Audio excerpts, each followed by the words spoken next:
अब अभी हम रिवीजन कर रहे हैं share based payment IFRS 2 Ind AS 102। थोड़ा टाइम लगा के इस सब टॉपिक को रिवाइज करेंगे क्योंकि ये अदरवाइज बहुत इंपॉर्टेंट है।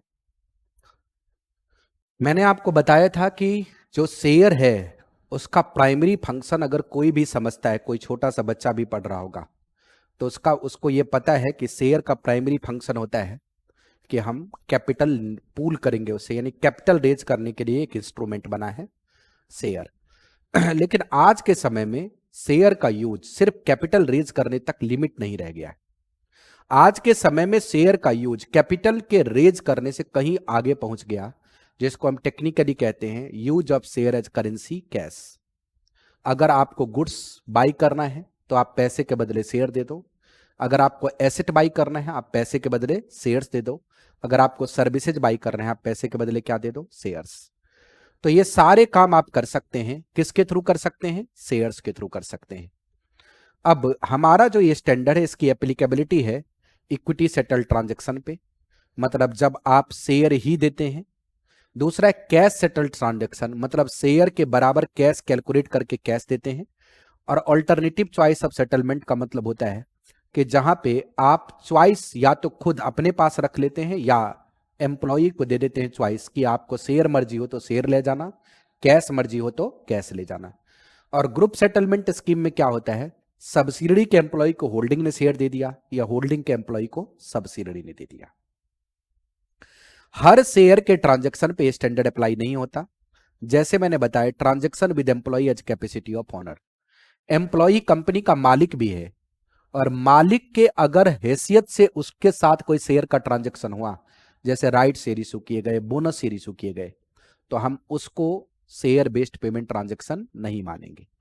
Share issued under business combination और ज्वाइंट वेंचर, इसके लिए अलग से स्टैंडर्ड है, तो ये इस स्टैंडर्ड का हिस्सा नहीं है।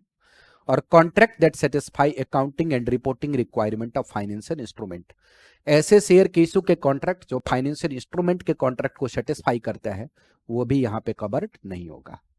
Share based payment other than employee, क्योंकि ये वाला जो स्टैंडर्ड है वो मेनली एम्प्लॉय के शेयर ट्रांजैक्शन को डील करता है, लेकिन इसका ये मतलब नहीं कि अदर देन एम्प्लॉय के बारे में इसमें लिखा हुआ नहीं है, अदर देन एम्प्लॉय भी लिखा हुआ है।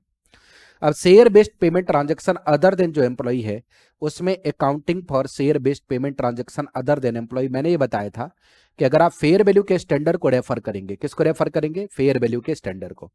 तो जब आप फेयर वैल्यू के स्टैंडर्ड को रेफर करते हैं तो क्या होता है, वो कहता है कि आप फेयर वैल्यूएशन लो मार्केट से। तो अगर मैं अदर देन एम्प्लॉय की बात करूं, क्योंकि एम्प्लॉय तो इनसाइडर है, उसके अलावा हम गुड्स खरीद रहे हैं तो मार्केट से खरीदेंगे, शेयर्स खरीद रहे हैं, सर्विसेज खरीद रहे हैं मार्केट से खरीदेंगे, एसेट खरीद रहे हैं मार्केट से खरीदेंगे। तो वहां पे जो गुड्स सर्विसेज या शेयर आपके पास आया उसकी जो फेयर वैल्यू है वो आपके शेयर की फेयर वैल्यू मानी जाएगी। मतलब इस केस में शेयर की फेयर वैल्यूएशन नहीं होगी, जो चीज आएगी उसकी वैल्यू शेयर की फेयर वैल्यू डीम्ड हो जाएगी।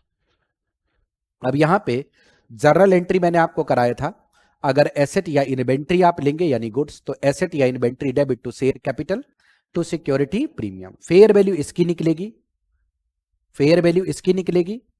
ये फेस वैल्यू हटने के बाद बाकी कहां चला जाएगा? प्रीमियम में। शेयर की फेयर वैल्यूएशन नहीं लगेगी। अगर सर्विसेज की बात करें तो सर्विसेज आपको बार बार मिलता है अलग अलग टाइम पे, तो सर्विसेज डेबिट टू पार्टी कर दो या एसबीपी रिजर्व कर दो। पार्टी इसलिए ज्यादा लॉजिकल नहीं होता क्योंकि हमें उसे कैश पे करना होता नहीं, तो हम एसबीपी क्या कर सकते हैं? रिजर्व। और फिर मैंने इन दोनों के ऊपर एग्जाम्पल भी आपको करा दिया था कि मान लो 10 लाख का पीपी परचेज किया, 10 रुपए फेस वैल्यू है, तो आपने जर्नल एंट्री कर दी। अगर सर्विसेज किया, 3 महीने का कॉन्ट्रैक्ट लिया, अलग अलग समय पे आपने सर्विसेज ली, तो तीनों महीने के कॉन्ट्रैक्ट की एंट्री कर दी। तो ये तो था कि अगर आपने शेयर इशू किया है गुड्स सर्विसेज और एसेट जो एंटिटी के बाहर से खरीदते हैं उसके लिए किया है, तब की बात थी। अब हम चले आते हैं दोस्त एम्प्लॉय शेयर बेस्ड पेमेंट, जो स्टैंडर्ड का कोर कॉन्सेप्ट है, जो स्टैंडर्ड का मेन पॉइंट है। मैंने बताया था यहां पे 3 तरीके के हमारे पास में प्लान का वर्ड है, एक इक्विटी सेटल्ड, एक कैश सेटल्ड और एक चॉइस ऑफ सेटलमेंट। अब अगर मैं इनकी बात करूं तो हमारे पास सबसे पहला आ जाता है मेजरमेंट कैसे करेंगे। ध्यान से देखेंगे तो एम्प्लॉय के साथ अगर कोई ट्रांजैक्शन होगा आपका, चाहे किसी भी मोड में हो, शेयर देने की बात हो, शेयर के बेस पे कैश देने की बात हो, या फिर शेयर या कैश, दोनों में से कुछ भी देने की बात हो, तो ये इनसाइडर के साथ कॉन्ट्रैक्ट है। एम्प्लॉई आपके कंपनी का पार्ट एंड पार्सल है, इसलिए आउटसाइडर का कोई कॉन्ट्रैक्ट बनता नहीं। और अगर आउटसाइडर का कॉन्ट्रैक्ट नहीं बनता है तो वैसे केस में आपको जो वैल्यू कैलकुलेट करनी पड़ेगी वो शेयर की करनी पड़ेगी। मतलब जो शेयर की फेयर वैल्यू होगी वो सर्विस की फेयर वैल्यू माननी पड़ेगी। कहने का यह मतलब है कि यहां सर्विस की वैल्यूएशन नहीं होगी, वैल्यूएशन किसकी होगी, शेयर्स की। और शेयर की जो वैल्यूएशन होगी वही सर्विस की वैल्यूएशन मानी जाएगी। जैसे मैंने बोला कि एक्स लिमिटेड ने 400 इक्विटी शेयर इशू किया अपने की एम्प्लॉय को, क्योंकि उसने पास्ट में बहुत ही अच्छी सर्विसेज दी थी, और फेयर वैल्यू शेयर का कितना है, 1000। तो आप शेयर के fair value 400 into 1000, 4 lakh book कर देंगे। अब हमारे पास आ गया था equity settled share based payment. अब हम तीनों को अलग अलग पढ़ रहे हैं। इक्विटी सेटल्ड, इक्विटी सेटल्ड का मतलब होता है कि यहां पे एम्प्लॉय के पास शेयर लेने के अलावा और कोई अधिकार नहीं है, एक्सेप्ट कि अगर कॉन्ट्रैक्ट का कैंसिलेशन और सेटलमेंट ना हो। अगर कैंसिलेशन सेटलमेंट हो तो बात अलग है, अदरवाइज उसको सिर्फ क्या मिलेगा, शेयर्स। ये जो कॉन्ट्रैक्ट होते हैं ये दो तरीके के होते हैं, मैंने इसको दो हिस्से में डिवाइड किया। Share issued for past performance, मतलब एम्प्लॉई ने पास्ट में काम किया उसके बदले हम शेयर देने, या share will be issued for future performance, employee को काम कब करना है, फ्यूचर में, फ्यूचर के बदले उसे क्या मिलेगा, शेयर्स।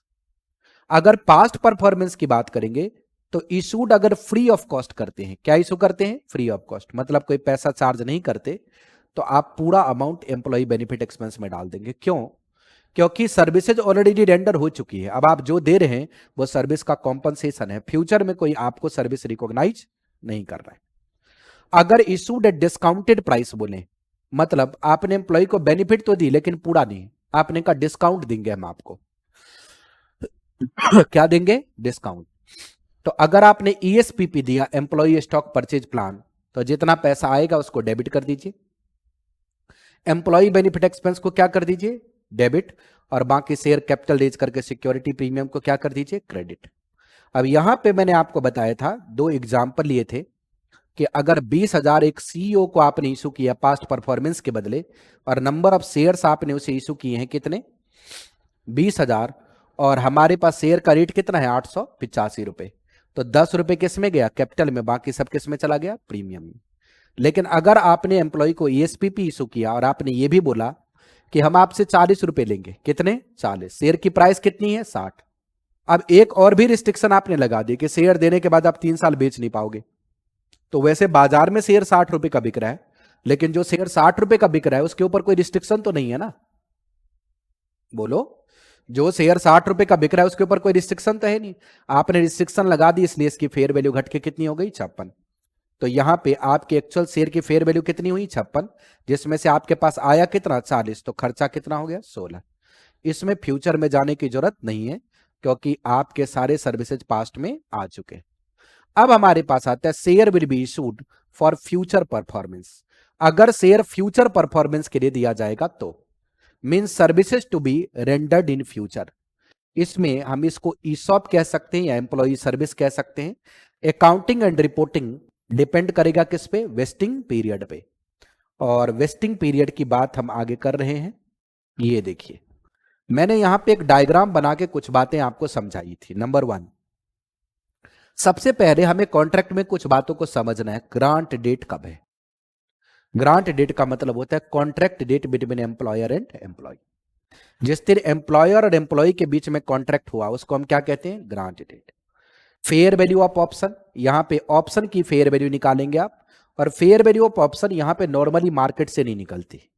यहां पे फेयर वैल्यू निकालने के लिए चूंकि फ्यूचर के पर्सपेक्ट को भी कंसीडर करना होता है, तो हम यहां ब्लैक स्कॉल मॉडल या बाइनोमियल मॉडल का यूज करते हैं।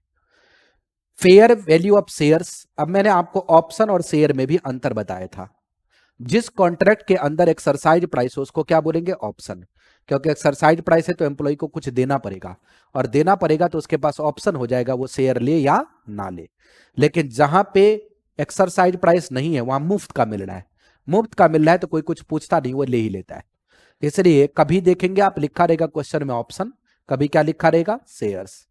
वेस्टिंग पीरियड हमें देखना पड़ेगा कितना है, मैंने नॉर्मली 3 साल लिख दिया क्योंकि ज्यादातर एग्जाम के क्वेश्चन में 3 साल रहता है, बट ये कोई जरूरी नहीं है, 2 साल भी हो सकता है, 1 साल भी हो सकता है, 5 साल भी हो सकता है।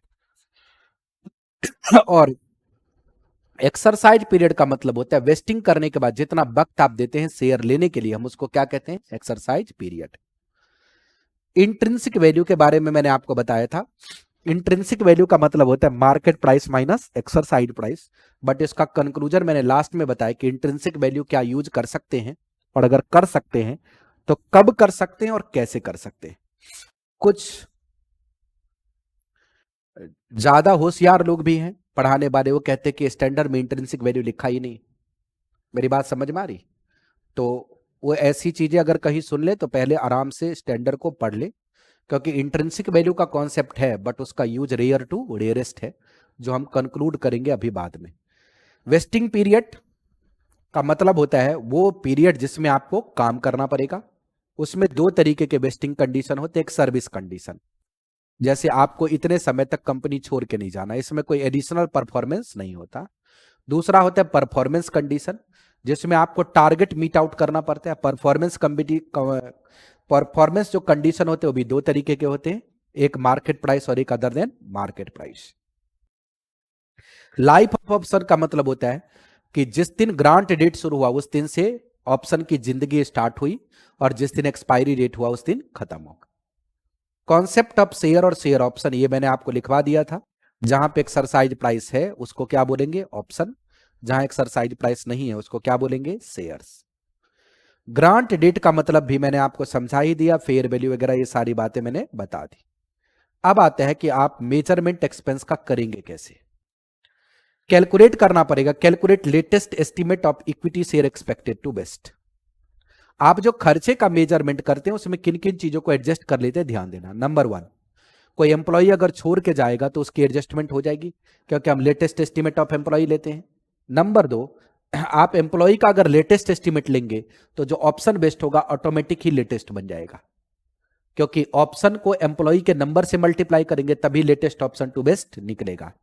दूसरा आएगा, आपको चेक करना है कि आपके क्वेश्चन में फेयर वैल्यू लगेगा या रेयर केस में इंट्रिंसिक वैल्यू यूज हो सकता है। इन जनरल क्या यूज होना है? Fair value. लेकिन स्टैंडर्ड में ऐसे पैराग्राफ हैं जो कहते हैं कि अगर फेयर वैल्यू कैलकुलेट करना मुमकिन ना हो तो आप इंट्रिंसिक वैल्यू की ओर जा सकते हैं। Identify vesting period given calculated. Vesting period या तो क्वेश्चन देगा या फिर आपको कैलकुलेट करना है, जो आगे सिखाएंगे आपको।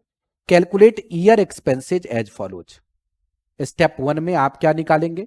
बोलिए। स्टेप वन में निकालेंगे आप estimated option to vest. Step two में आपने निकाला या तो फेयर वैल्यू या कंटिजेंट केस में इंट्रिंसिक वैल्यू। स्टेप थ्री में आपने निकाला वेस्टिंग पीरियड। जितना पीरियड एक्सपायर हो गया उससे मल्टीप्लाई कर दीजिए।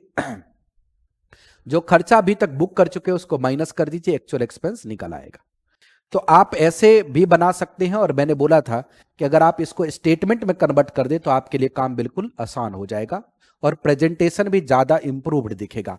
अब यहां पे कुछ नालायक किस्म के लोग भी हैं, वो कहते हैं कि अगर आपने स्टेटमेंट बना दिया तो आपके नंबर कट जाएंगे, क्योंकि इंस्टीट्यूट ने स्टेटमेंट नहीं बनाए। एक तो इंस्टीट्यूट के आंसर में कंसिस्टेंसी नहीं होती, कभी स्टेटमेंट बनाते हैं और कभी स्टेटमेंट नहीं बनाते, कभी सीधा कैलकुलेशन कर देते हैं। अब कुछ जो रटने वाले लोग हैं जिनको कभी किसी इंस्टीट्यूट से लेना देना है नहीं, जिनको कुछ नॉलेज नहीं है, वो इंस्टीट्यूट का ठेका ले लेंगे, इंस्टीट्यूट के हेड ऑफिस से पहले उनको लात मार के भगा देगा, वो अंदर जा भी नहीं सकते, वो भी ज्ञान बांट देते यूट्यूब पे। अगर मैं वर्किंग नोट ज्यादा फेयर कर रहा हूं तो इसमें नंबर काटने वाली बात कहां से आ गई? भाई मैं बेस्ट प्रेजेंटेशन दे रहा हूं, इंस्टीट्यूट ने जो प्रेजेंटेशन दिया है वो कहां लिखा है कि वो बेस्ट प्रेजेंटेशन है? अगर वो शेड्यूल 3 या किसी लीगल फॉर्मेट का पार्ट नहीं है तो आप वर्किंग नोट को सबसे बेस्ट जितना मेजर प्रेजेंट हो सकता है वो करें। हाँ, आंसर गलत नहीं होना चाहिए, आंसर मैच करना चाहिए। बात समझ में आई? प्रेजेंटेशन में कोई दिक्कत की बात नहीं। तो ऐसे जो ज्ञानी लोग रहते हैं उनसे दूर रहें, वो कभी इंस्टीट्यूट का काम काज नहीं जानते, वो स्टूडियो में बैठ के सारी दुनिया के मालिक बन जाते। तो estimated share option to vest हो गया। Fair value at grant date, grant date की फेयर वैल्यू रखेंगे आप। Total estimated expense at end of each year, आप इसको क्या करेंगे? मल्टीप्लाई। फिर वेस्टिंग पीरियड लेंगे, क्यूमुलेटिव एक्सपेंस लेंगे, एक्सपेंसेस प्रीवियस ईयर का माइनस करेंगे, फिर करंट ईयर एक्सपेंस निकलेगा। अब कई बच्चे मुझसे ये भी पूछते हैं सर क्यूमुलेटिव क्यों लगाते हैं? सीधा एसएलएम कर दो। क्यूमुलेटिव इसलिए लगाते हैं क्योंकि एम्प्लॉय का एस्टिमेट बदलता रहता है, तो अगर सिंपल स्ट्रेट लाइन लगाएंगे तो एक्सपेंसेस सही से रिकॉग्नाइज नहीं होगा, क्योंकि मान लो अभी मुझे लग रहा था कि 500 में से 400 एम्प्लॉय रहेगा, अगले बार अगर नहीं 450 रहेगा, कोई नहीं गया, तो हमारे एस्टिमेट्स बदलते रहते हैं, इसलिए हम हमेशा क्यूमुलेटिव एसएलएम लगाते हैं। है ये एसएलएम ही, बट चूंकि एक्सपेंसेज कुछ भी अनटच ना रह जाए या कम ज्यादा बुक ना हो जाए, इसलिए हमने क्या लगा दिया, क्यूमुलेटिव स्ट्रेट लाइन मेथड। अब इसके ऊपर मैंने आपको एक एग्जाम्पल भी कराया था, जिसमें सिंपली ये बताया था कि आपके पास पहले ईयर के एंड में एस्टिमेट है 89% का, दूसरे ईयर में कितना 82% का, और फाइनली कितना रह गया 390। तो हमने यहां कैलकुलेट कर दिया सारा, और कैलकुलेशन करने के बाद खर्चा का कैलकुलेशन निकलवा दिया। कैसे निकलवाया वो देखिए, एग्जाम्पल था 500 एम्प्लॉय को 100 शेयर दे रहे हैं, और कितने वेस्टिंग पीरियड है 3, और फेयर वैल्यू कितनी है 75। तो हमारे पास 500 में से पहले ईयर के एंड में 89% एस्टिमेट है, दूसरे में 82 है, और तीसरे में ऑलरेडी 390 गिवन ही है। मैंने नंबर ऑफ शेयर से मल्टीप्लाई कर दिया, ऑप्शन आ गया, फेयर वैल्यू से मल्टीप्लाई कर दिया, खर्चे आ गए, वेस्टिंग पीरियड से डिवाइड करके क्यूमुलेटिव निकाल दिया, और प्रीवियस ईयर घटा के करंट ईयर निकाल दिया। जर्नल एंट्री क्या करेंगे, ग्रांट डेट पे कोई जर्नल एंट्री नहीं होगी, क्योंकि जिसका पास्ट परफॉर्मेंस में होता है उसके बारे में मैं ऑलरेडी बता ही चुका हूं। तो फ्यूचर परफॉर्मेंस वाले में ग्रांट डेट पे कोई एंट्री नहीं होगी, क्योंकि कुछ काम हुआ ही नहीं है, तो आप सर्विस बुक कैसे करोगे।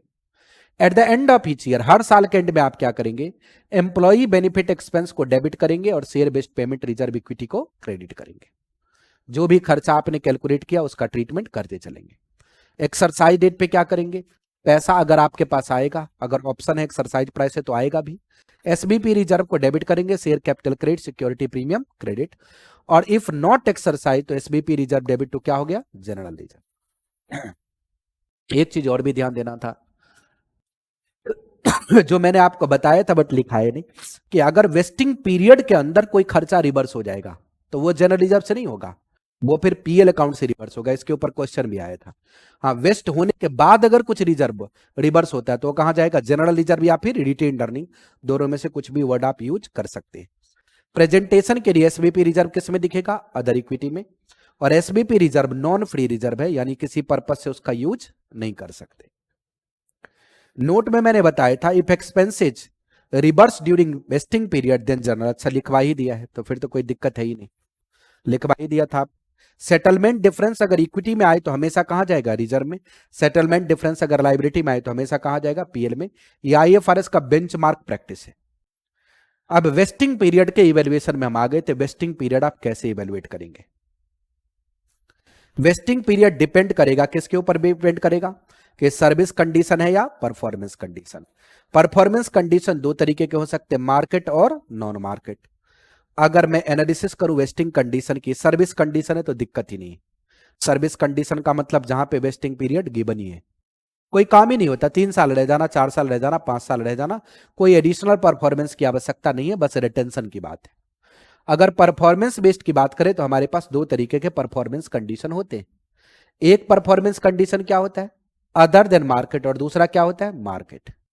अदर देन मार्केट अगर हो तो हमें यह चेक करना पड़ेगा कि क्या हम लेटेस्ट वेस्टिंग पीरियड आइडेंटिफाई कर सकते हैं, मतलब हमें पता लगा सकते हैं कि शेयर कब वेस्ट होगा। अगर आप ये पता लगा सकते हैं तो जो सबसे लेटेस्ट एस्टिमेटेड वेस्टिंग पीरियड होगा वो कंसीडर करेंगे। अगर आप एस्टिमेट नहीं लगा पा रहे हैं, आपको नहीं समझ आ रहा कब होगा, मतलब आपके जो ऑब्जर्वेशन है आपको कंक्रीट डिसीजन तक पहुंचने नहीं दे रहे। एम्प्लॉय ने 1 साल काम किया, काम पूरा नहीं हुआ, आपका पूरा का पूरा एविडेंस कह रहा है कि अगले साल हो जाएगा, इसका मतलब है कि एस्टिमेट आपने बना लिया। एम्प्लॉय 1 साल काम किया बट उसके परफॉर्मेंस से आप कुछ कंक्लूड नहीं कर पा रहे, तो यहां पे एक सिंपल हिस्टोरिकल नियम अप्लाई होता है। और सिंपल हिस्टोरिकल नियम क्या है, पीरियड एक्सपायर्ड प्लस 1। 1 साल तो बीत गया, अब काम करने के लिए कम से कम दूसरा साल तो चाहिए, तो पीरियड एक्सपायर्ड प्लस क्या कर देंगे। In case condition is market price, यहां पे बहुत सावधान रहने की जरूरत है। मार्केट प्राइस अगर कंडीशन होगा तो स्टैंडर्ड कहता है कि देखो भैया मार्केट प्राइस कंडीशन है, मार्केट प्राइस सिर्फ और सिर्फ एम्प्लॉय के एफर्ट्स और कंपनी की ताकत से ही रीच नहीं करती। मार्केट प्राइस में कई इंटरनल और एक्सटर्नल फैक्टर काम करते हैं, इसलिए अगर मार्केट प्राइस वेस्टिंग कंडीशन में लगा हुआ हो तो मार्केट प्राइस अचीव हो भी सकता है और मार्केट प्राइस अचीव नहीं भी हो सकता है। इन दोनों की प्रोबेबिलिटी ग्रांट डेट पे एडजस्ट कर देंगे। मतलब ग्रांट डेट की जो फेयर वैल्यू निकलेगी वो इस बात को कंसीडर करने के बाद निकलेगी कि हो सकता है मार्केट प्राइस अचीव ना भी हो। इसलिए अगर मार्केट प्राइस अचीव नहीं भी होगा तब भी पूरे वेस्टिंग पीरियड में खर्चा रिकॉग्नाइज होगा, क्योंकि नहीं होने की प्रोबेबिलिटी फेयर वैल्यू में पहले से एडजस्टेड है। बात समझ में आई? अब इसमें भी दो तरीके के हमारे पास कंडीशन होते हैं। एक फिक्स्ड पीरियड, जैसे 3 साल में आपको मार्केट प्राइस रीच कराना है, तो यहां पे वेस्टिंग पीरियड भी कन्फाइन कर दिया और मार्केट प्राइस भी क्या कर दिया, कन्फाइन। लेकिन एक होता है रेंज ऑफ पीरियड, जहां पे आपके पास में समय दे दिया जाता है, 5 साल का समय है आपके पास, आप जितने दिन में कर लोगे मार्केट प्राइस रीच, हम आपको शेयर दे देंगे। अब ये जो रेंज होता है, रेंज पे आपको मेहनत करनी पड़ेगी।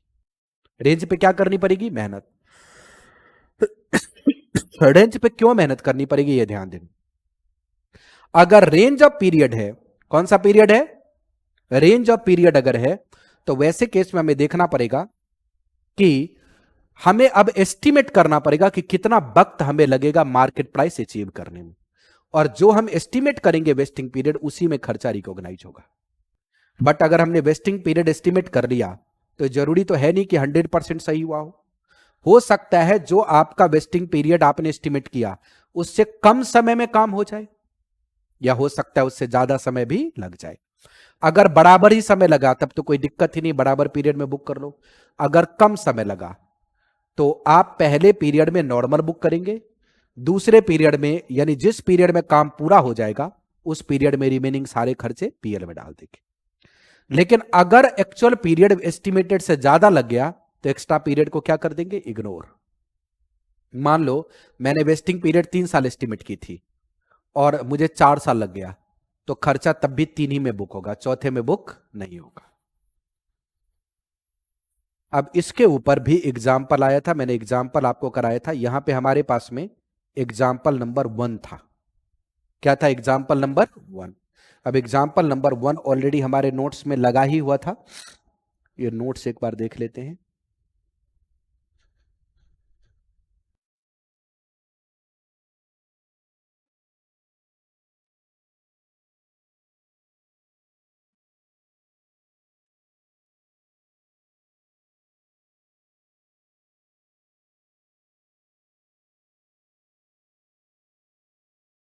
ये देखिए एग्जाम्पल नंबर 1 क्या कह रहा था, ये कह रहा था at the beginning of year 1 X limited grant option 200 employee, the share option will vest at the end of year 3 provided that employee remain in the entity employment and provided that revenue of the company increase by latest at an average of 8%। मतलब performance condition attach कर दिया, कितना percent लगा दिया, 8%। If percent increase 8% and below 10%, each employ will receive 120 share. If 10 और below 15 हो जाए तो कितना मिलेगा, 240 शेयर। एंड ये 15% से ज्यादा हो जाए कितना मिलेगा, 360 share. On grant date X limited estimate that the share option have fair value कितना, 40 रुपए per option and 16 per employee. By the end of year 1 12 employee have left and entity still expect कितना left करेगा, 32। Year 1 में revenue has increase कितना, 12%। and company expect that the rate of increase continue over next 2 year। 12% वाले में अगर आप चलेंगे तो 10 से ऊपर है, बोलिए। और अगर 10 से ऊपर है आपका तो आप कह रहे हैं ना, if 10% and above but below 15 तो कितने शेयर मिलेंगे, 240। तो पहले ईयर में 240 शेयर मिलने के चांसेस हैं। दूसरे ईयर में देखिए, इन ईयर 1 रेवेन्यू का काम हो गया। दूसरा कहता है bye the end of year 2 further 10 employee left bringing total कितना, 22। The entity now expect 5 more employee will leave during 3 and therefore expect 27 employee left. Revenue second year में कितना पहुंचा, 18%। मतलब वो 15 को क्रॉस कर गया, मतलब कितना शेयर मिलेगा, 360। उसके बाद तीसरे ईयर में रेवेन्यू एवरेज कितना रह गया, 16, मतलब 15 से ज्यादा हो गया, तब भी कितना हो गया, 360।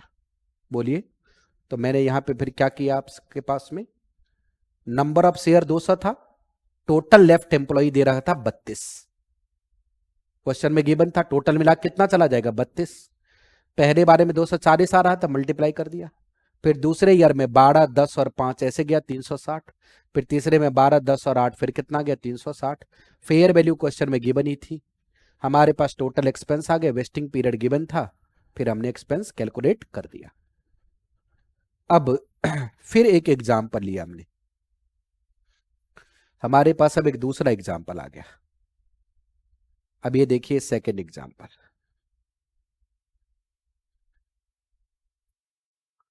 दूसरा एग्जाम्पल था, at the beginning of year 1 the enterprise grant कितना 100 स्टॉक ऑप्शन कितने एम्प्लॉय को 500, conditional upon employee remaining in the employment during vesting period. यहां वेस्टिंग पीरियड है नहीं, आपको डिटरमिन करना पड़ेगा, ड्यूरिंग वेस्टिंग पीरियड लिखा है। The option will vest at the end of year 1 if the earning of enterprise is कितना 8%, at the end of year 2 if the earning of enterprise is कितना 13%, and at the end of year 3 if the earning of employees is कितना 10%। The fair value of the option calculated grant date कितना है 30 रुपए। अब देखना पड़ेगा, पहले year के एंड में 14% पे रह गया, टारगेट कितना था 18, रह कितना गया 14, मतलब काम पूरा नहीं हुआ। 30 एम्प्लॉई लेफ्ट, कितना एम्प्लॉई छोड़ गया 30। The enterprise expect that earning will continue at similar rate in year 2 and therefore expected that the option will vest at the end of year 2। अब यहां देखिए, इसने खुद एस्टिमेट करके वेस्टिंग पीरियड दे दिया। मैंने क्या बोला था, अगर एस्टिमेटेड वेस्टिंग पीरियड आप कर सकते हैं तब तो आप लेटेस्ट एस्टिमेट ले लेंगे। लेटेस्ट एस्टिमेट कितना कह रहा है 2। और एक चीज और भी बताया कि जो एम्प्लॉय का डिपार्चर होगा वेस्टिंग पीरियड के हिसाब से होगा। अगर मैं ये कह रहा हूं कि अगले साल काम पूरा हो जाएगा, तो हमें तो उसी एम्प्लॉय को माइनस करना है जो अगले साल तक चला जाएगा। तीसरे साल से तो कोई मतलब ही नहीं अभी फिलहाल, इसलिए पहले ईयर में फर्स्ट ईयर और सेकेंड ईयर का ही डिपार्चर जाएगा, क्योंकि वेस्टिंग पीरियड हमारी कितनी कंक्लूड हुई 2। दूसरे ईयर में हमारे पास में जो आपकी अर्निंग बन के आई कितनी आई 10, टारगेट कितना था 2 ईयर का 13, नहीं पूरा हुआ। अब आपको लग रहा है कि आप तीसरे ईयर में काम पूरा करेंगे, मतलब वेस्टिंग पीरियड बढ़ के कितना हो गया 3, लेकिन आखिरी ईयर में आपका टारगेट क्या हो गया अचीव, तो वेस्टिंग पीरियड कितने पे रह गया 3। इसलिए आपके पास में जो वेस्टिंग पीरियड कंक्लूड हुई है पहले ईयर में कितना 2, दूसरे ईयर में कितना 3, फिर कितना 3। एक तो यहां ध्यान रखना होता है, दूसरा यहां रखना होता है। कई बार बच्चे ना यहां पहले ईयर में 3 माइनस करना शुरू कर देते, 3 ईयर का माइनस करेंगे, क्वेश्चन पूछेंगे सर आपने पहले ईयर में 2 ही साल का माइनस क्यों किया, तीसरे साल का क्यों नहीं किया, दूसरे ईयर और तीसरे ईयर में 3 साल का क्यों किया। दोस्त पहले ईयर में वेस्टिंग पीरियड कितनी थी 2, हम ये सोच रहे थे कि अगले साल तक काम क्या हो जाएगा कंप्लीट। चूंकि अगले साल तक काम कंप्लीट हो जाएगा, इसलिए वेस्टिंग पीरियड कितनी है 2, और अगर वेस्टिंग पीरियड 2 है तो एम्प्लॉय का डिपार्चर भी कितना माइनस होगा सिर्फ 2। बात समझ में आई, बोलिए हां या ना।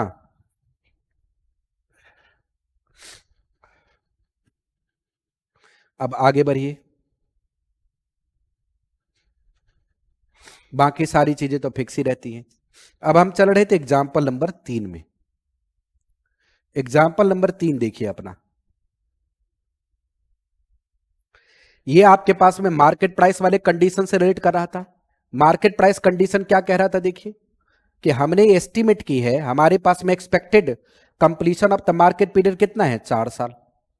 मार्केट मीट कंडीशन 3 साल में मीट आउट हो गया, तो पहले और दूसरे साल में नॉर्मल खर्चा बुक करेंगे। देखिए 1 और 2 मैंने नॉर्मल 1/4 1/4 बुक किया, तीसरे ईयर में काम पूरा हो गया इसलिए पूरा डाल दिया। फिर दूसरे केस में कह रहा है कि आपके पास में था कितना कंडीशन 4 का, लेकिन काम कितने में पूरा हुआ 5, और मैंने बोला था जो एक्स्ट्रा पीरियड उसको क्या कर देंगे इग्नोर, इसलिए सीधा कितना कर दिया 1/4। क्लियर है पॉइंट, बोलिए। तो आप वेस्टिंग कंडीशन में आपको क्या क्या कंक्लूड करना था। अगर सर्विस कंडीशन हो, डायरेक्ट सर्विस कंडीशन है, दिक्कत ही नहीं है। अगर परफॉर्मेंस कंडीशन हो अदर देन मार्केट, तो आप वेस्टिंग पीरियड एस्टिमेट करेंगे। अगर लेटेस्ट एस्टिमेट कर पाए तो लेटेस्ट एस्टिमेट लीजिए, नहीं कर पाए तो एक्सपायर्ड +1 कर दीजिए। मार्केट प्राइस अगर कंडीशन है और वेस्टिंग पीरियड फिक्स कर दिया तो दिक्कत ही नहीं है। अगर वेस्टिंग पीरियड रेंज में है तो एस्टिमेट कीजिए, एस्टिमेटेड वेस्टिंग पीरियड में खर्चा रिकॉग्नाइज करना शुरू कीजिए। अगर एस्टिमेटेड से पहले हो जाए तो जिस ईयर में काम हो जाए रिमेनिंग सारा खर्चा बुक कर दीजिए, अगर एस्टिमेटेड से ज्यादा लग जाए तो इंक्रीमेंटल पीरियड इग्नोर कर दीजिए। तो यहां तक हमने अंडरस्टैंड किया था दोस्त आपके पास में परफॉर्मेंस कंडीशन और वेस्टिंग पीरियड की एनालिसिस। क्लियर है?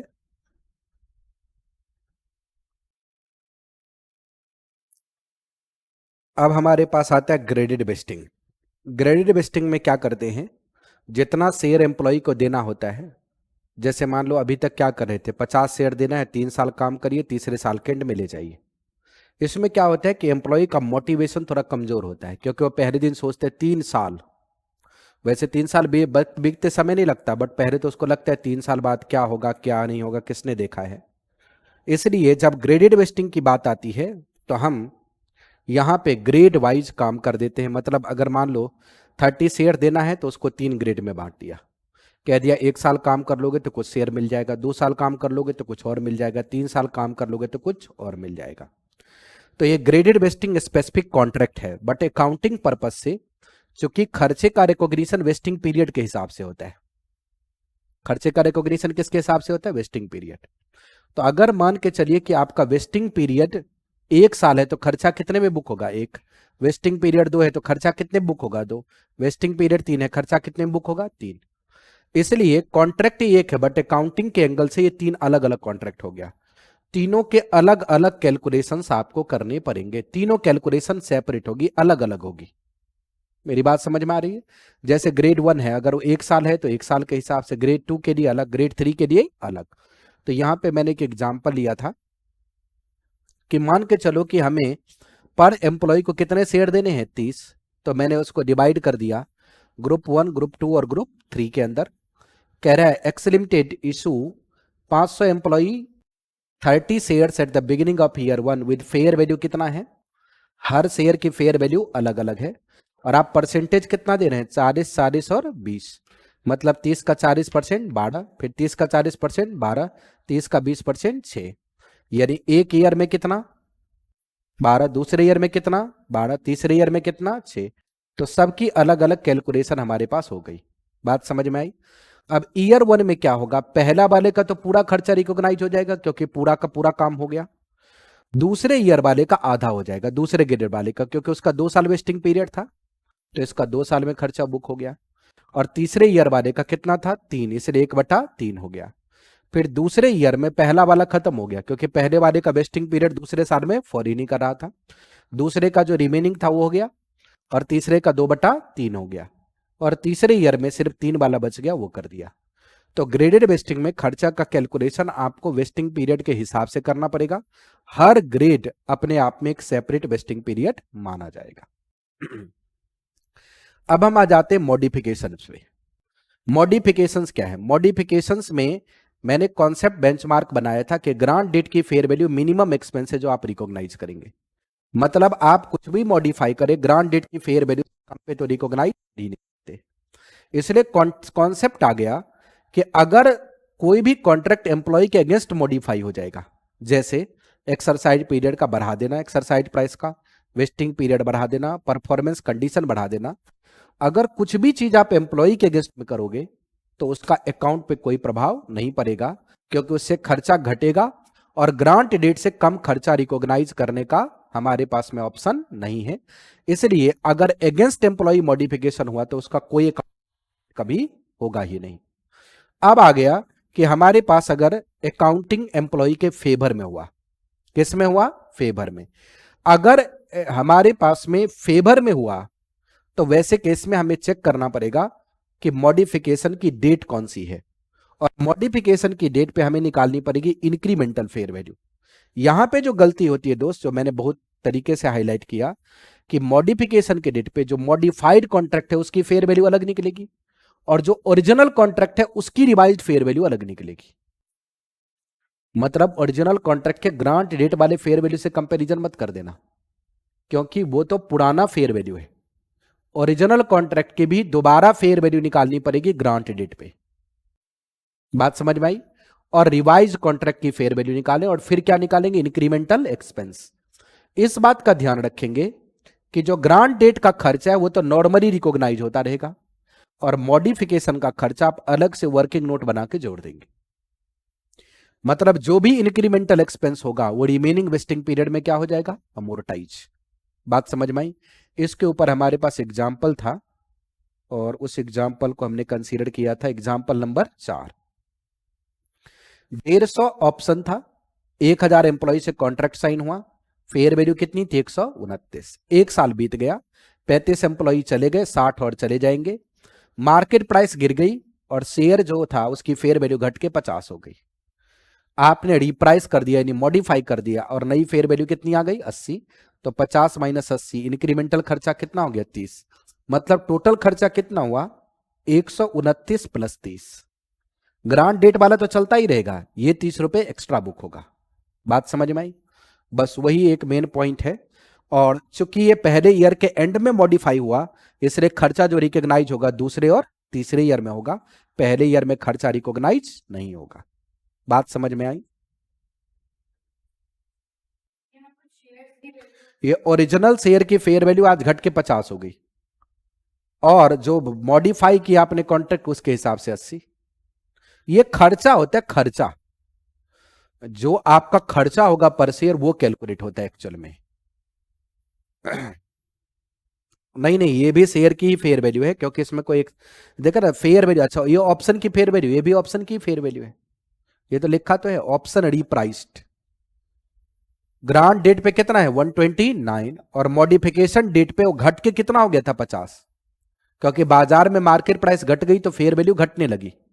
जब आपके मार्केट प्राइस घटने लगी, फेयर वैल्यू घटने लगी, तो एम्प्लॉय डिसअपॉइंट होने लगा होगा, तो आपने एक्सरसाइज प्राइस कम कर दिया।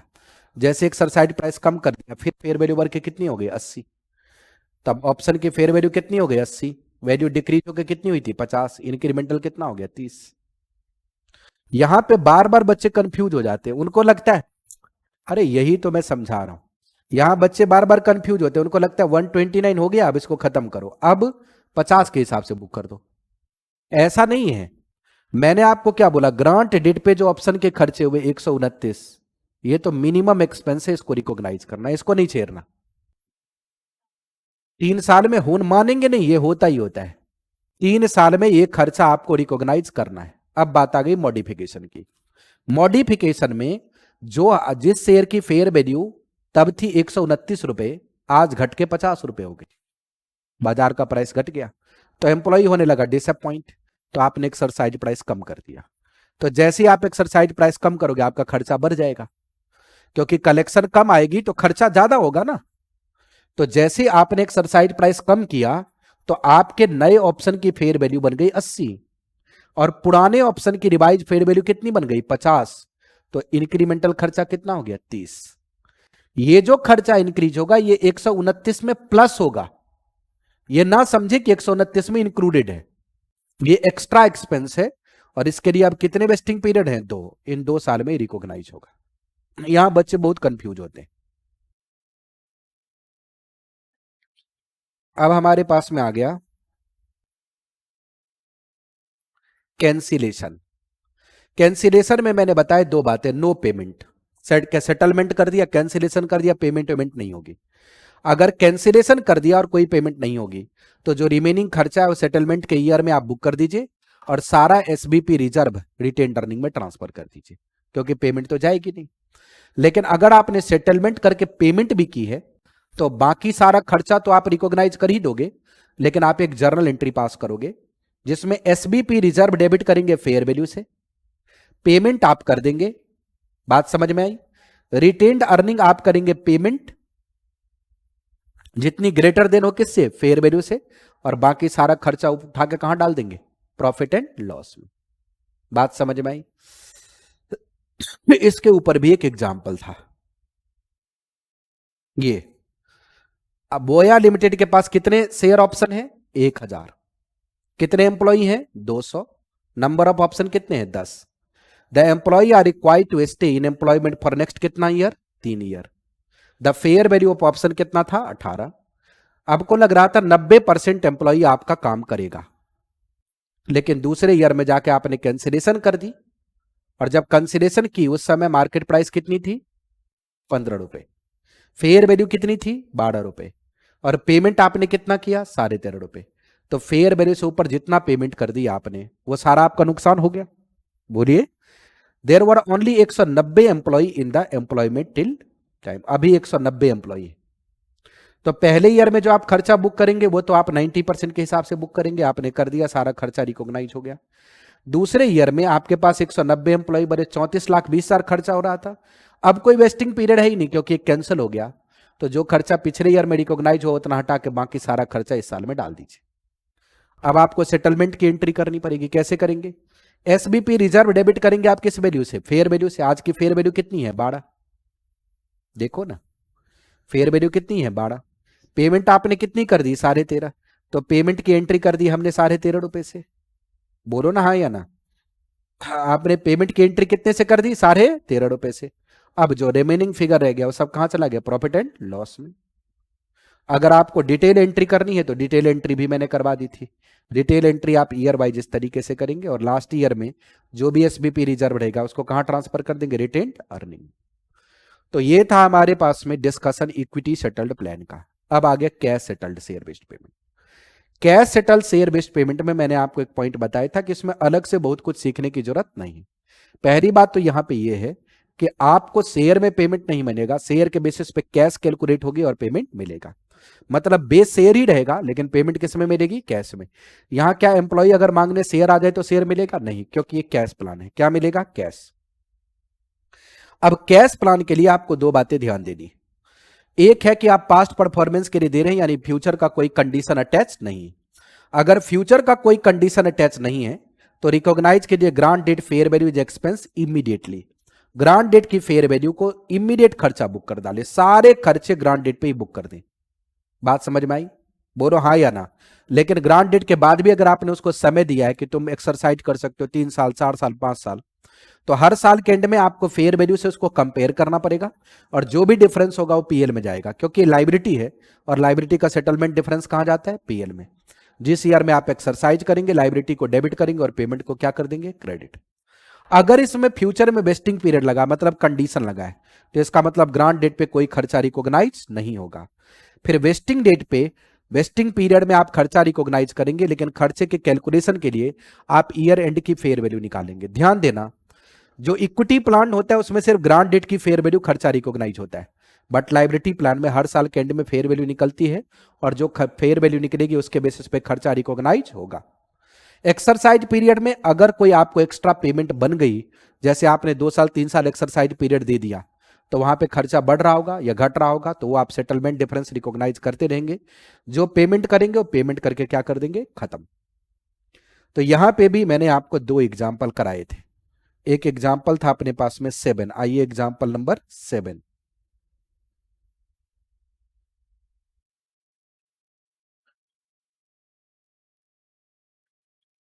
एग्जाम्पल नंबर 7 देखिएगा। ये 10,000 एसएआर दिया हमने एम्प्लॉय को और 10 एसएआर किस में सेटल होगा? कैश में। ऑप्शन प्राइसिंग मॉडल यूज करके इसकी फेयर वैल्यू कितनी आई थी? 100। SAR can be exercise at any time till 31 मार्च, कभी भी कर सकते हैं। और ये वेस्ट क्या हो रहा था? इमीडिएटली, मतलब कोई फ्यूचर में वेस्टिंग कंडीशन नहीं। तो ऐसे केस में ग्रांट डेट की फेयर वैल्यू आप इमीडिएट खर्चा बुक कर देंगे और उसके बाद जो भी चेंजेज आते रहेंगे उस चेंजेज को आप क्या बुक करते रहेंगे? इनकम और एक्सपेंस। यानी अगर कम हो गया तो रिवर्स कर देंगे, ज्यादा हो गया तो क्रिएट कर देंगे और आखिरी डेट पे पेमेंट की क्या लगा देंगे? एंट्री। बोलिएगा हाँ या ना। ताकत लाओ आवाज में। अब मैं चलता हूं, एक और क्वेश्चन था हमारे पास में और ये तो थोड़ा अच्छा क्वेश्चन भी है। Example number 6।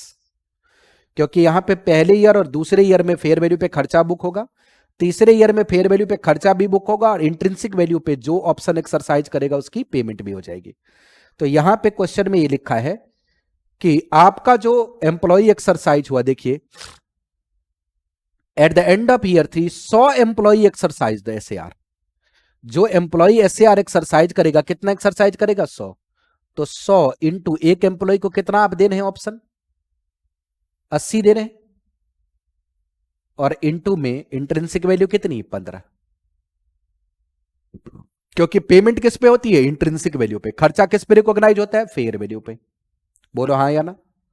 ऐसे ही दूसरे साल में जो पेमेंट निकलेगी, 120 एम्प्लॉय ले गया तो 120 इंटू 80 इंटू 20।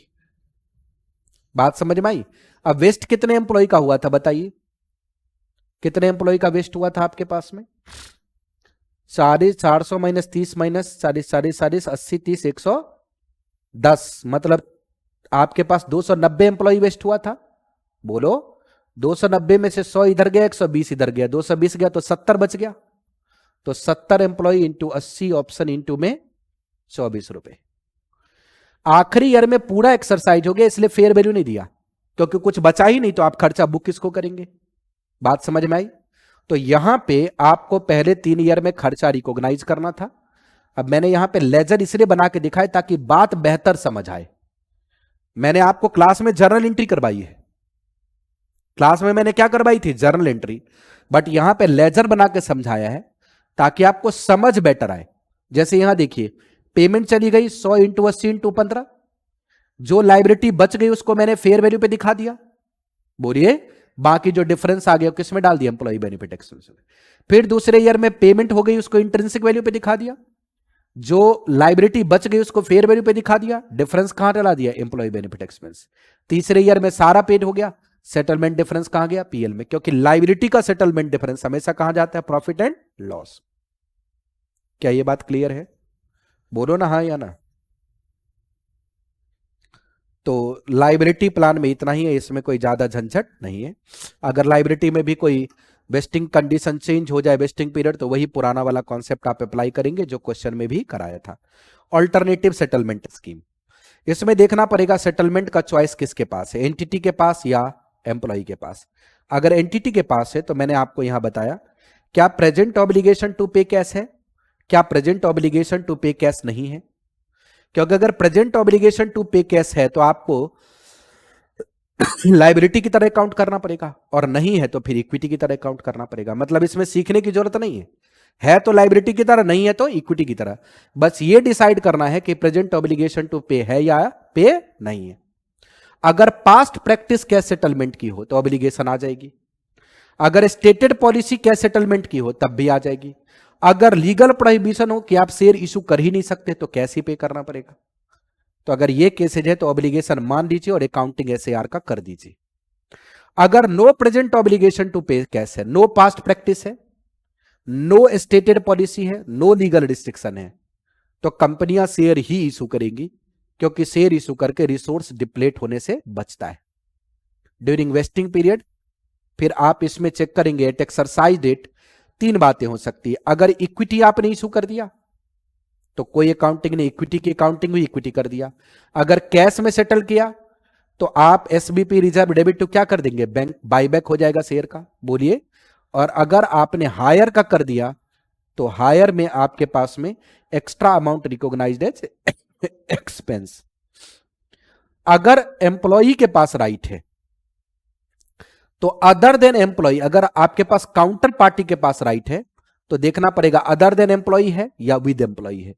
अगर अदर देन एम्प्लॉय है तो आप क्या कैलकुलेट करेंगे? Fair value of good services, calculate करेंगे value of liability of any, और इक्विटी का मतलब क्या होगा? Step 1 minus step 2।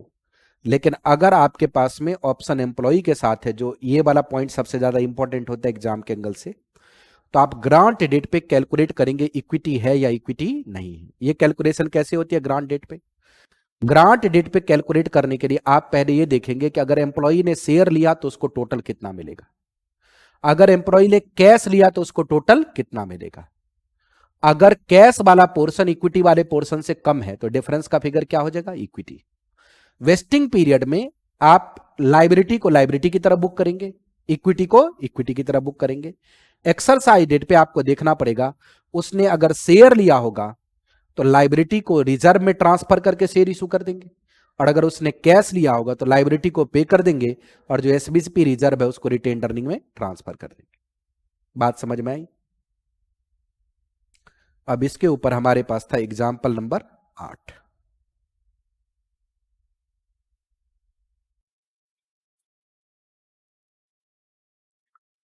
Example number 8, example number 8 में हमारे पास में था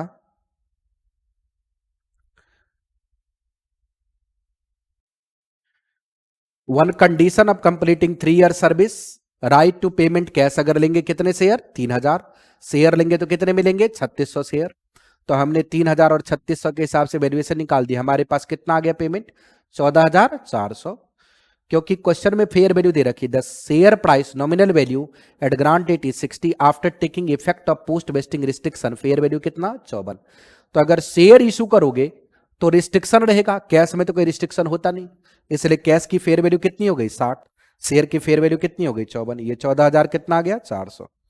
स्टेटमेंट ऑफ एक्सपेंसेज हमने निकाल दिए, क्योंकि लाइबिलिटी हर एंड के फेयर वैल्यू के हिसाब से चलेगी, वो निकाल दिया आपने।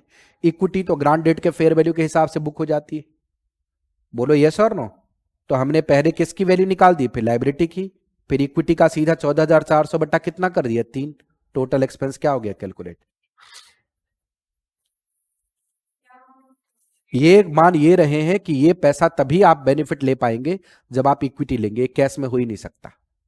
क्योंकि अगर आप कैश लेंगे तो मैक्सिमम कितना ले सकते हैं, 1,80,000, इसके ऊपर जाना है तो कैश का कोई अधिकार नहीं, मतलब ये प्योर इक्विटी है।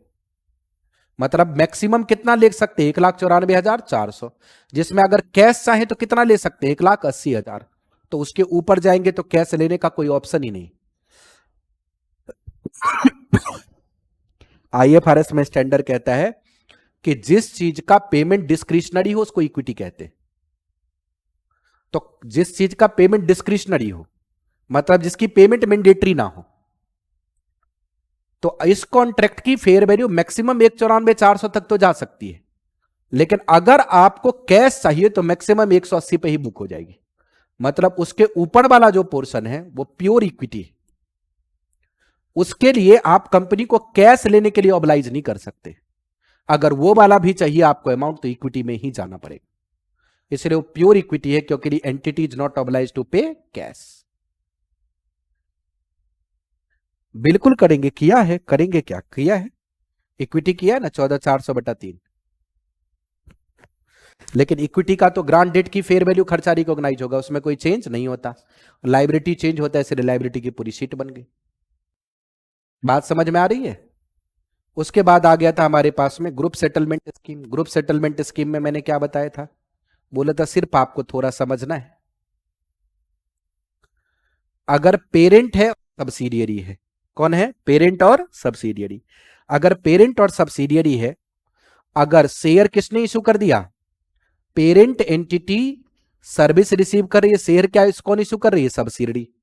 तो अगर सब्सिडियरी को से कुछ भी पेरेंट को मिलेगा तो वो डिविडेंड माना जाएगा। तो आपके एम्प्लॉय को अगर सब्सिडियरी ने शेयर दे दिया तो आपके लिए डिविडेंड इनकम है, और अगर पेरेंट ने सब्सिडियरी को कुछ भी दिया तो इन्वेस्टमेंट माना जाएगा। इसलिए investment debit to equity share capital, और इसमें क्या हो गया, कैपिटल कंट्रीब्यूशन।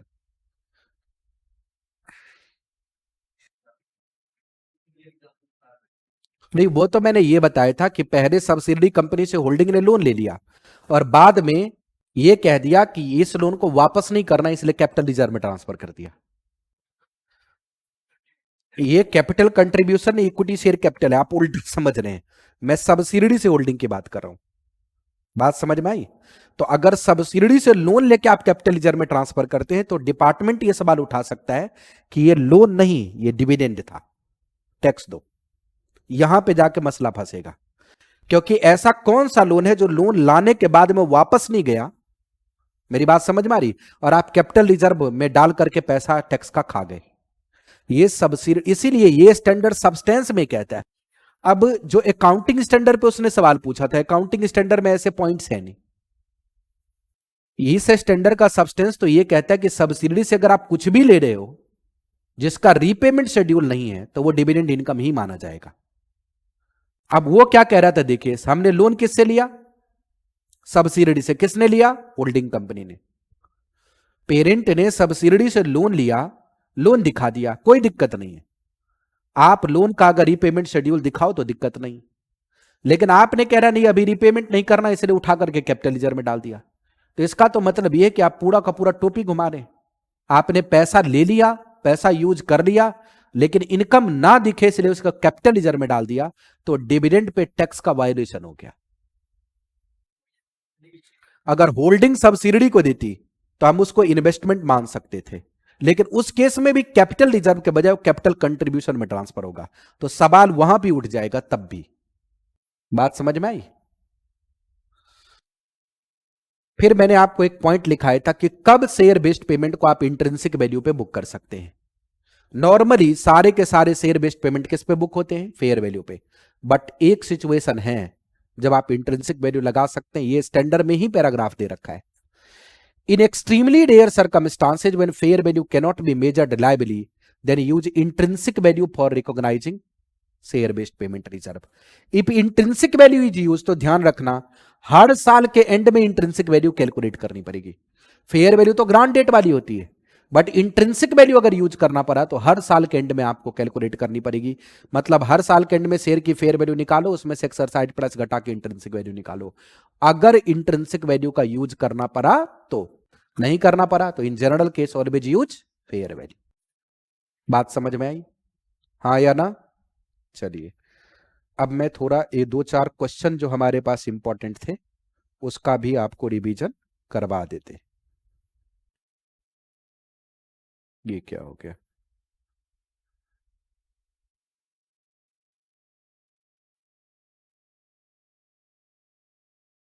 सब नहीं करवाते हैं क्योंकि बहुत सारे तो वैसे ही हैं, सिमिलर टाइप ही हैं।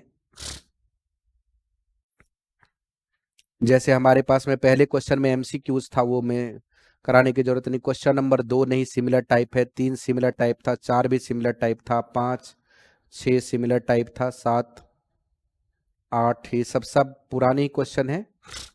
9 में भी कुछ नहीं, सिर्फ अंग्रेजी पढ़नी है। 10 में भी कुछ नहीं था। क्वेश्चन नंबर 11, क्वेश्चन नंबर 11 में आपको फिर ये एस्टिमेट करना था कि हमारे पास में वेस्टिंग पीरियड कितनी होगी। तो कह रहा था at the beginning of year 1 X limited grant 200 share to 400 employee conditional upon employee remaining in the employment with the company during vesting period. The share will vest at the end of year 1, at the end of year 1 if the entity earning by more than 15%, at the end of year 2 अगर earning कितना हो जाए 12%, और and of year 3 अगर earning average कितना रह जाए 10%। Share की फेयर वैल्यू दे रखी है। Bye the end of year 1 the earning has increase 13, 32 employee left. The entity expect further 30 will leave during 2। Bye the end of year 2 the earning have increase only by 11%। 27 employee left, the entity expect further 25 employee. तो यहां पे भी कुछ ऐसा खास point था नहीं, क्योंकि आपको यहां पर सिमिलर ही था, इसमें भी कोई दिक्कत वाली बात नहीं थी। पहले ईयर में वेस्टिंग कितना आ रहा था 2, इसलिए हमने 2 साल का डिपार्चर लेफ्ट किया, और फिर दूसरे ईयर में डिवाइड होकर कितना हो गया 3 और 3। तो यहां भी कुछ नया नहीं था। 12 नंबर में भी कुछ ऐसा लगा नहीं। 13 14 15 क्वेश्चन हमारा ग्रेडेड वेस्टिंग का था। ग्रेडेड वेस्टिंग में कुछ नया था नहीं। वैसे तो आप अगर ध्यान से देखेंगे तो क्वेश्चन ने बताया है कि पहले ग्रुप में कितना फॉल कर रहा है 20, दूसरे और तीसरे में कितना कर रहा है 40। तो कितने शेयर हम ग्रांट कर रहे हैं, नंबर ऑफ ऑप्शन कितना दे रहे हैं 60। तो 60 को अगर आप डिवाइड कर देंगे तो ग्रुप 1 में कितना हो जाएगा 12, ग्रुप 2 में कितना हो जाएगा 24, और ग्रुप 3 में कितना हो जाएगा 24। बात समझ में आई? सबकी अलग अलग फेयर दे वैल्यू दे रखी है, डिपार्चर दे रखा है, तो आपको अलग अलग खर्चे की क्या करनी है कैलकुलेशन। ये मैंने कैलकुलेशन करवा दिया था आपको। उसके बाद हमारे पास कौन सा आया था क्वेश्चन नंबर 16। क्वेश्चन नंबर 16 भी बहुत सिंपल था। कह रहा है entity A run copper mining business, entity A has year 31 March dividend declared on the share accrued. Dividend वगैरह से कुछ लेना देना नहीं होता। If the condition met, the employee will receive share together with the dividend that have been declared on those shares. The entity estimate on 1 April 2020 its share fair value कितना 10, grant date fair value कितनी है 10। Entity ए prepare annual financial statement, 1 अप्रैल को estimate किया 800 share waste होगा। Eight the end of 31 मार्च 21 780, और 31 मार्च 22 750, और 31 March 23 कितना 750। तो आपके पास में जो ग्रांट डेट का है वो तो आएगा नहीं, उसके पहले ईयर के एंड वाला और दूसरे ईयर के एंड वाला आएगा। बोलो यस और नो। कह रहा है 1 अप्रैल 20 को as part of long term incentive scheme entity A provisionally awarded sales employee 1000 entity A share receivable on 31 March 23। Explain accounting treatment for the above share based payment award on satisfaction of the condition that sales employee must remain in employment till 31 March 2023। The requirement to retain employee service condition and was not reflected in the fair value of the share awarded. मतलब service condition था तो उसकी fair value में कोई adjustment तो होती नहीं। Market condition होता तो फेयर वैल्यू में क्या होती है एडजस्टमेंट, सर्विस कंडीशन की कोई एडजस्टमेंट नहीं होती। तो यहाँ कोई दिक्कत है ही नहीं, आपके पास नंबर ऑफ एम्प्लॉई दे ही रखा है।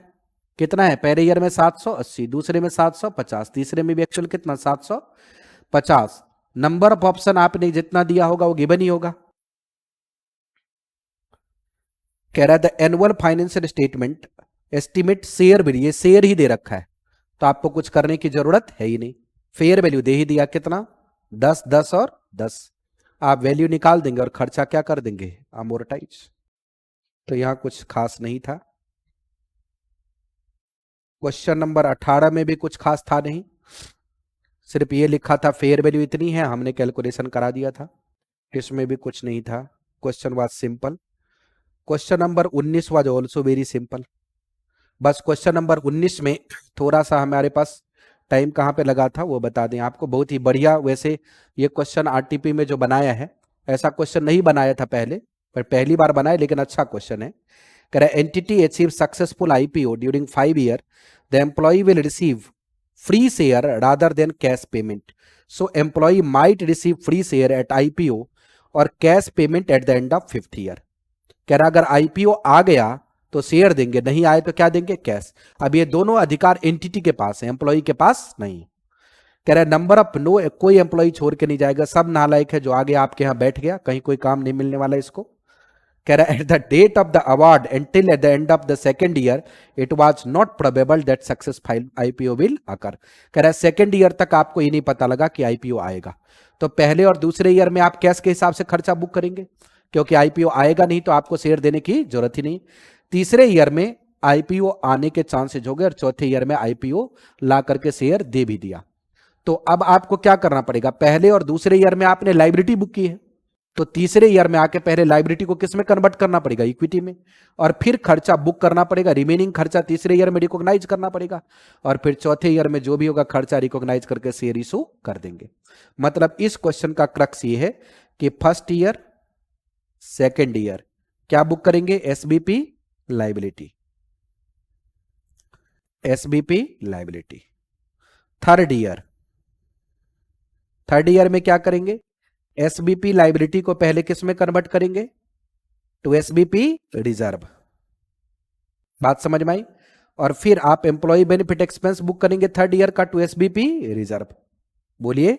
फिर फोर्थ ईयर में आप क्या बुक करेंगे, employee benefit expense debit to SBP reserve, और फिर आप कर देंगे SBP reserve debit to equity share capital. बात समझ में आई। पहली बार क्वेश्चन बनाया, बहुत बढ़िया क्वेश्चन बनाया है कि चॉइस ऑफ सेटलमेंट है, लेकिन किसके पास है, एम्प्लॉई के पास, एम्प्लॉयर के पास है, और एंटिटी पहले 2 साल एस्टिमेट कर रही कि कैश देना पड़ेगा, इसलिए present obligation to deliver cash है। तीसरे साल में उनके पास आ गया present obligation to, no present obligation to deliver cash, इसलिए शेयर में कन्वर्ट हो गया। तो ये बढ़िया क्वेश्चन है, अगर कोई पढ़ के करेगा तो ये क्वेश्चन जल्दी ही एग्जाम में पूछा जा सकता है। क्वेश्चन नंबर 20 बात सिंपल, इसमें कुछ खास था नहीं, देख करके अजीब सा लग रहा था बस। अगर 5 से 10% जाएगा तो 100, ये हम कर भी चुके, 10 से 15 जाएगा 200, 15 से ऊपर जाएगा तो 300। पहले ईयर में आपके पास में कितना है लेवल, एनुअल सेल्स इंक्रीज 10% और 15%, 10 से 15 मतलब पहले ईयर में 200 हो जाएगा, दूसरे ईयर में कितने पे पहुंच गए 22, यानी कितना आ गया 300। तो आपका यहां पे अगर आप देखेंगे एनुअल सेल्स वॉल्यूम, तो आपके पास में पहले ईयर में 200 रहेगा, दूसरे और तीसरे ईयर में कितना रहेगा 300 300 रहेगा। बाकी तो डिपार्चर दे ही रखा है, आप रेशियो निकाल देंगे। इस क्वेश्चन में कुछ था नहीं, ये सिंपल ही क्वेश्चन था, इसमें कुछ था ही नहीं। ये क्वेश्चन हमारे पास एग्जाम्पल से ही मैच कर रहा था, इसमें भी कुछ नहीं था।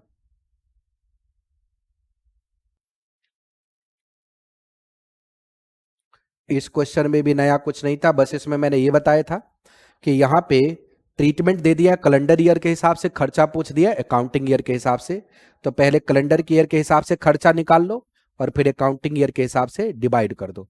तो ये लेबर बनाने वाला काम है, बट इस क्वेश्चन ट्रिकी जरूर कर दिया था क्योंकि बच्चों ने धराधर एंट्री कर दी। तो आपको 3 साल का खर्चा निकाल के 4 साल में बुक करना था, क्योंकि कैलकुलेशन किसके हिसाब से, कैलेंडर ईयर, और अकाउंटिंग किसके हिसाब से, फाइनेंशियल ईयर। तो मैंने खर्चे निकाल को डिवाइड कर दिए थे और कुछ नया नहीं था इस क्वेश्चन में, प्लेन था, नयापन कुछ नहीं था। ये वाला क्वेश्चन अब की बार भी आया था, अभी मई 2025 एग्जाम में भी आया था। तो इस क्वेश्चन में क्या है कि पहले कह रहा है कि नॉर्मल ट्रीटमेंट कर दो, बाद में कह रहा है कि अगर सेकेंड ईयर में हमारा अवार्ड चेंज हो जाए तो कॉन्ट्रैक्ट मॉडिफाई कर दिया, वेस्टिंग पीरियड रिड्यूस हो गया तो रिड्यूस्ड वेस्टिंग पीरियड में खर्चा बुक कर दो। इस वाले क्वेश्चन में नयापन कुछ है नहीं, सेम है। इस वाले क्वेश्चन में भी कुछ नयापन नहीं था। ये वाला क्वेश्चन हम ऑलरेडी एग्जाम्पल में ही कर चुके थे। इस वाले क्वेश्चन में भी कुछ नयापन नहीं है। ये सब मॉडिफिकेशन ऑल्टरनेट क्या कहते हैं, एम्प्लॉय के चॉइस वाला क्वेश्चन था। यहां पे एक क्वेश्चन था जो आपको इंट्रिंसिक वैल्यू पे करनी थी। तो ये आपका कॉन्ट्रैक्ट साइन हुआ था 1 जुलाई 2019 को, बोलिए, और एक कॉन्ट्रैक्ट कंक्लूड कब हुआ, 31 मार्च 2021 को, यानी 33 महीने का कॉन्ट्रैक्ट है। तो पहले तो यहाँ पे वेस्टिंग पीरियड मंथ में है, एक तो ये दिक्कत है। ग्रांट डेट की फेयर वैल्यू गिवन नहीं है, इसलिए आपको क्या यूज करना पड़ा, इंट्रिंसिक वैल्यू।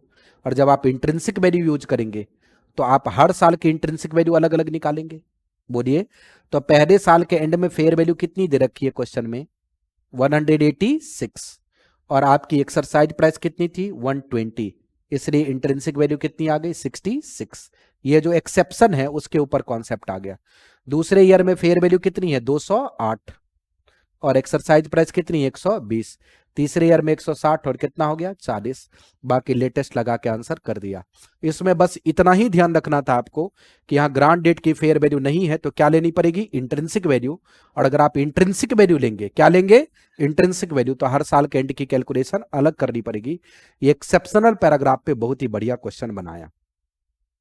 हाँ, उसके बाद ये वाला क्वेश्चन फिर कुछ नया है नहीं, इसमें कुछ दम ही नहीं है। इस वाले क्वेश्चन में भी नया नहीं, पुराना क्वेश्चन ही रिपीट हो गया है। और इधर के भी जो भी क्वेश्चन है उसमें कुछ नयापन नहीं था। तो शेयर बेस्ड पेमेंट में, हाँ बोलिए,